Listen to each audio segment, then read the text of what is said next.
Hello friends, welcome to today சமையல். இன்றைக்கி நம்ம டுடே சமையல் பற்றி பார்க்க போகிறது கிடையாது. அதற்கு பதிலாக எல்லாருக்குமே ரொம்ப ரொம்ப பிடிச்சமான ஒரு அருமையான கார்டனிங் டிப்ஸ் தான் பார்க்க போகிறோம். அதாவது ரோஜா செடியாக இருக்கட்டும், மல்லிகை செடியாக இருக்கட்டும், எந்த விதமான செடியாக இருக்கட்டும், அந்த செடிகளில் அதிகமான மொட்டுக்கள் வைக்கவும், மொட்டுக்கள் நல்ல பெருசு பெருசாக பூக்கவும் ஒரு அருமையான டிப்ஸ் தான் பார்க்க போகிறோம். இது ரொம்ப ரொம்ப ஒரு சிம்பிளான டிப்ஸ். நான் ஏற்கனவே நிறைய அந்த டானிக் வீடியோ போட்டிருந்தேன். நிறைய பேர் அதை ட்ரை பண்ணிவிட்டு ரொம்ப நல்ல ரிசல்ட் கிடச்சிருக்கு அப்படின்ற மாதிரி கமெண்ட்டில் பதிவு பண்ணியிருக்கீங்க. அதுவும் ரொம்ப முக்கியமாக நம்ம வீட்டில் இருக்கக்கூடிய அந்த புளிச்ச தோசை மாவை பயன்படுத்தி நம்ம வீட்டு செடிகளில் எப்படி அதிகமான பூக்கள் பூக்க வைக்கலாம் அப்படின்ற ஒரு டிப்ஸ் போட்டிருந்தேன். நிறைய பேர் அதை ட்ரை பண்ணிவிட்டு செம்ம ரிசல்ட் அப்படின்ற மாதிரி சொல்லியிருக்கீங்க. பார்க்கவே ரொம்ப சந்தோஷமாக இருக்குது. அதே மாதிரி தான் இன்றைக்கி ஒரு கப் தயிரை பயன்படுத்தி எப்படி நம்ம வீட்டில் அதிகமான பூக்கள் பூக்க வைக்கலாம் அப்படின்ற ஒரு அருமையான டிப்ஸ் பார்க்க போகிறோம். இதை இப்போ எப்படி செய்யறது நம்ம பார்க்க ஆரம்பிச்சிடலாம். நான் பார்த்திங்கன்னா ஒரு 1 லிட்டர் அளவுக்கு தண்ணி எடுத்திருந்தேன். அந்த தண்ணியில் ஒரு 3 டேபிள் ஸ்பூன் அளவுக்கு டீ தூள், நம்ம நார்மலாக எந்த பிராண்டாக இருந்தாலும் பயன்படுத்திங்க. வீட்டில் நம்ம டீ போடுவோம் இல்லையா, அந்த டீ தூள், பயன்படுத்தின டீ தூள் கிடையாது, ஃப்ரெஷ்ஷான டீ தூளாக எடுத்துங்க. அந்த டீ தூள் ஒரு 3 டேபிள் ஸ்பூன் அளவுக்கு போட்டுட்டு அந்த தண்ணீரை ஒரு 5 நிமிஷம் நல்லா கொதிக்க வச்சுக்கிங்க. கொதிச்ச தண்ணியை நல்லா ஆற வச்சுக்கோங்க. இப்போ நீங்கள் சாயந்தரம் இந்த செடிக்கு தண்ணி ஊற்ற போகிறீங்கன்னா இதை நீங்கள் காலையில் ரெடி பண்ணிவிட்டு வச்சுருங்க. அது அப்படியே நல்லா ஆறட்டும், அப்படியே இருக்கட்டும். இப்போ பாருங்கள், அந்த மாதிரி தான் நான் இப்போ ரெடி பண்ணி வச்சுருக்கேன். இப்போ ஒரு சாயந்தரம் 5 மணி ஆகுது. நான் இந்த தண்ணியை நான் செடிக்கு ஊற்ற போகிறேன்.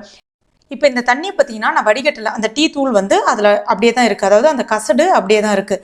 இப்போ இதில் நல்ல புளிச்ச தயிர், கிட்டத்தட்ட ஒரு 2 நாள் நீங்கள் வெளியிலே வச்சு அந்த தயிர் நல்லா புளிச்சு போயிருக்கும் இல்லையா, அது இந்த வெய்ய சமயத்தில் நிறையவே புளிச்சிருக்கும்.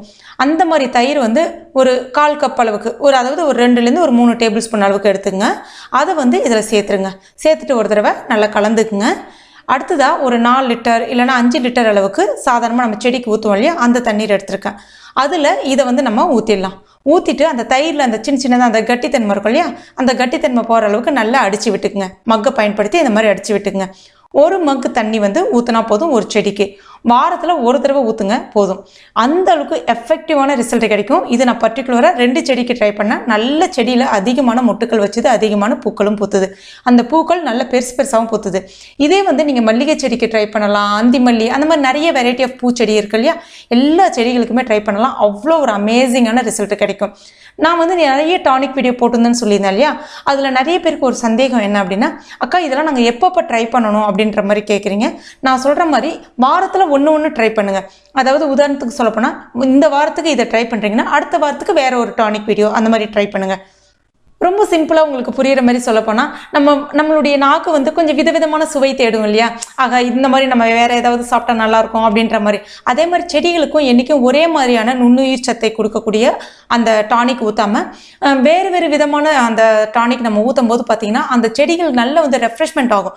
அப்போ செடிகள் அதிகமான அந்த நுண்ணுயிர்கள் பெருகும். இந்த தயிரை நம்ம புளிச்ச தயிரை பயன்படுத்தும் போது பார்த்திங்கன்னா நிறைய அந்த செடிகளுக்கு நல்ல ஊட்டச்சத்தை கொடுக்கக்கூடிய அந்த பாக்டீரியாக்கள் உருவாகும், அதாவது அந்த மண்புழு உருவாகும். அதுக்காக பூச்சி வருமா அப்படின்னு பயப்படாதீங்க. பூச்சிலாம் எதுவும் வராது. நல்ல ஒரு மண்ணுக்கு நல்ல நுண்ணுயிர் சத்தை கொடுக்கக்கூடிய அந்த நுண்ணுயிரிகள் உருவாகும். இதனால செடிகளில் அதிகமான மொட்டுக்கள் வைக்கும், புது புது துளிர்கள் நிறைய வர ஆரம்பிக்கும். நீங்கள் கவனிச்சு பார்த்தீங்கன்னாலே தெரியும்.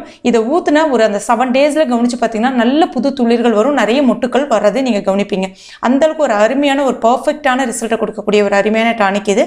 ஃப்ரெண்ட்ஸ், நீங்களும் கட்டாயம் ட்ரை பண்ணுங்கள். ட்ரை பண்ணிவிட்டு மறக்காமல் எனக்கு கமெண்ட் பண்ணுங்கள். இந்த வீடியோ உங்களுக்கு பிடிச்சிருக்கும் நம்புறேன்.